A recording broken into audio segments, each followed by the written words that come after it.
Hi, I'm Rashonda Cade. This is Reading with Rashonda. We are reading Our Nig by Harriet E. Wilson. We are on Chapter 10, Perplexities, Another Death. Neath the billows of the ocean, hidden treasures wait the hand that again to light shall raise them with the diver's magic wand. By G. W. Cook. The family, gathered by James's decease, returned to their homes. Susan and Charles returned to Baltimore. Letters were received from the absent expressing their sympathy and grief. The father bowed like a bruised reed under the loss of his beloved son.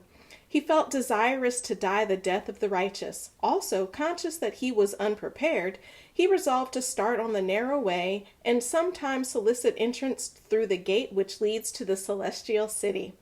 He acknowledged his too ready acquiescence with Mrs. B. in permitting Fredo to be deprived of her only religious privileges for weeks together. He accordingly asked his sister to take her to meeting once more, which she was ready to do at once.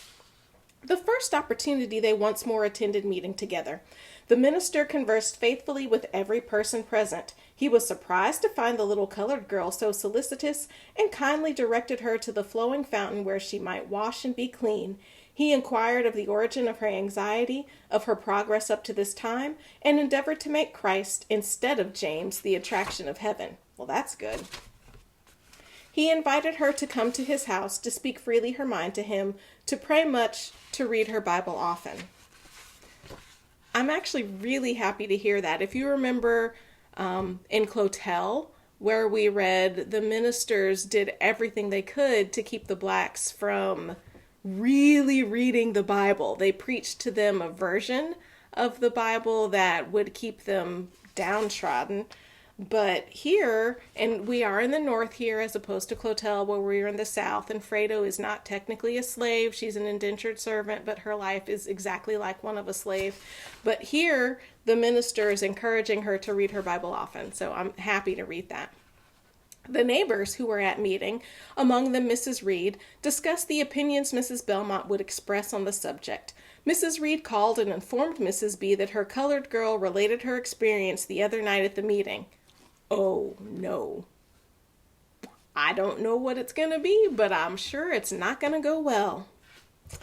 What experience? Asked she quickly, as if she expected to hear the number of times she had whipped Fredo and the number of lashes set forth in plain Arabic numbers. Why, you know she is serious, don't you? She told the minister about it. Mrs. B. made no reply, but changed the subject adroitly. Next morning she told Fredo she should not go out of the house for one while, except on errands, and if she did not stop trying to be religious, she would whip her to death. Yikes! Fredo pondered. Her mistress was a professor of religion. Was she going to heaven? Then she did not wish to go. If she should be near James even, she could not be happy with those fiery eyes watching her ascending path. She resolved to give over all thought of the future world and strove daily to put her anxiety far from her. That is really sad. So Mrs. Belmont, professing Christianity, lived her life in such a way that Fredo was like, no, thank you.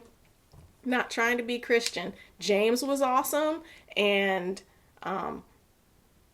what's her name? The Aunt Nab is awesome, and the minister is awesome.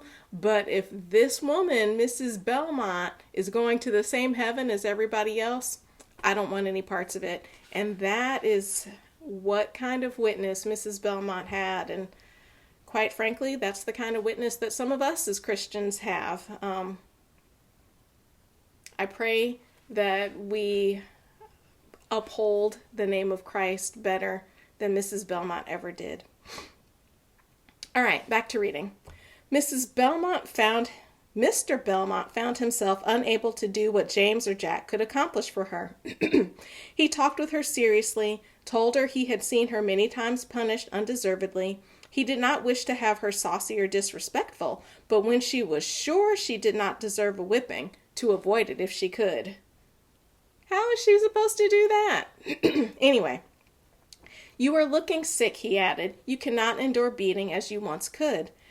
It was not long before an opportunity offered of profiting by his advice. She was sent for wood, and not returning as soon as Mrs. B calculated, she followed her, and snatching from the pile a stick, raised it over her. "Stop!"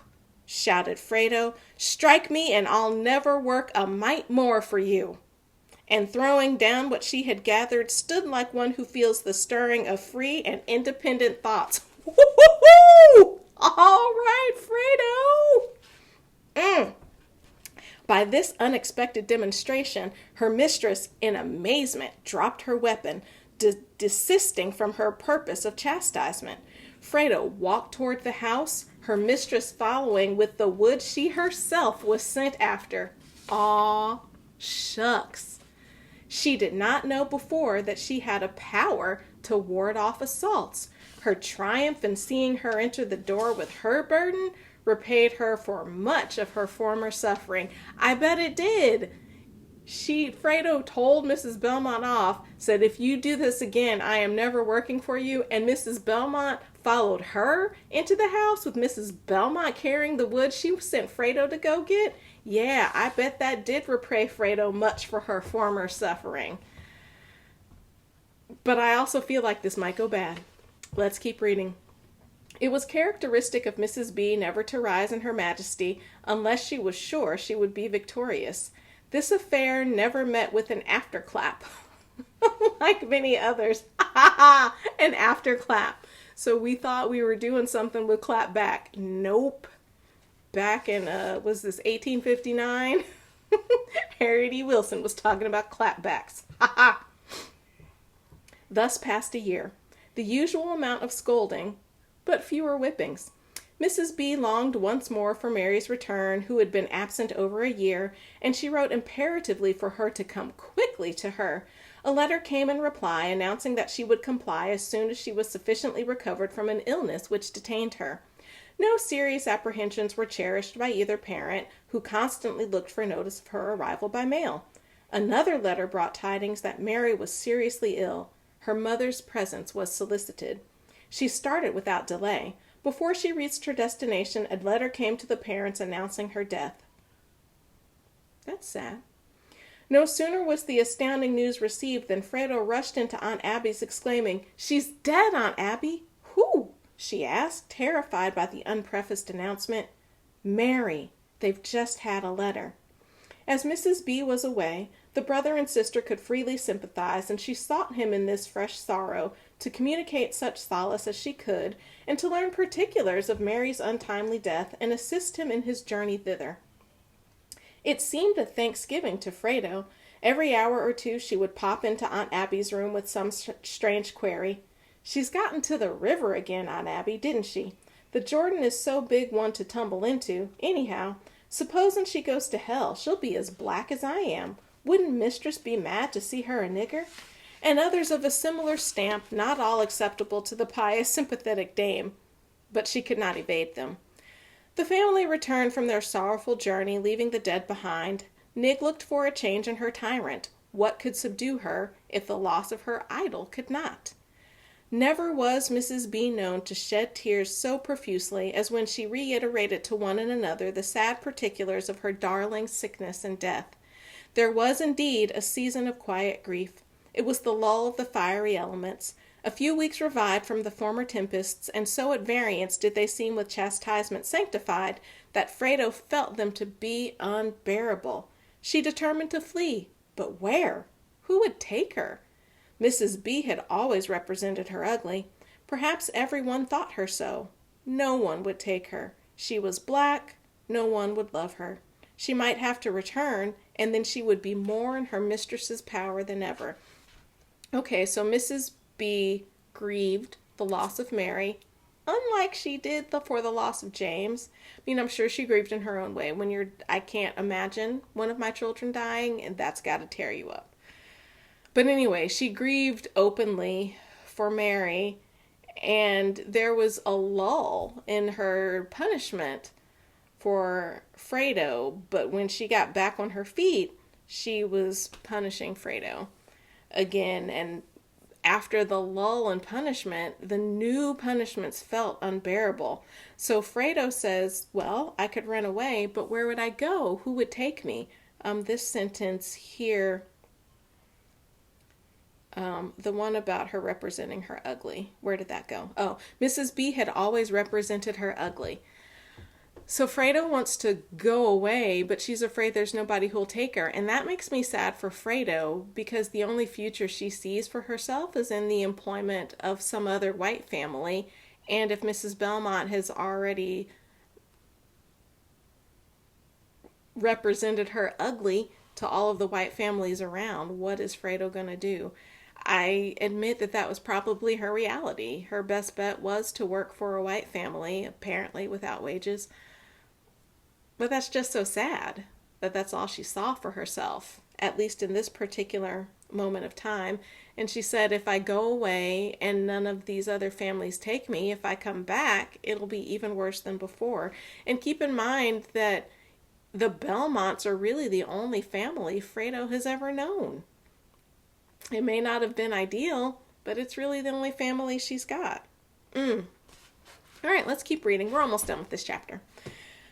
She being Fredo, she remembered her victory at the woodpile. She decided to remain to do as well as she could, to assert her rights when they were trampled on, to return once more to her meeting in the evening, which had been prohibited. She had learned how to conquer. She would not abuse the power while Mr. Belmont was at home. I like that. She had learned how to conquer. Some of us need to learn how to conquer.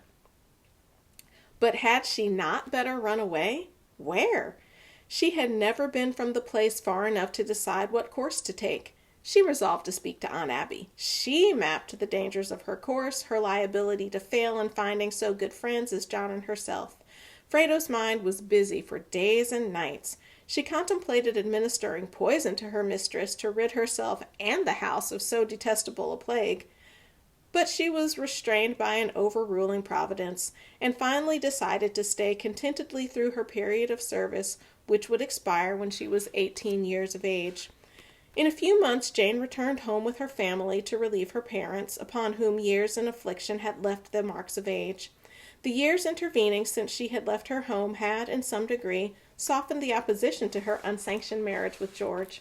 The more Mrs. B had about her, the more energetic seemed her directing capabilities and her fault-finding propensities.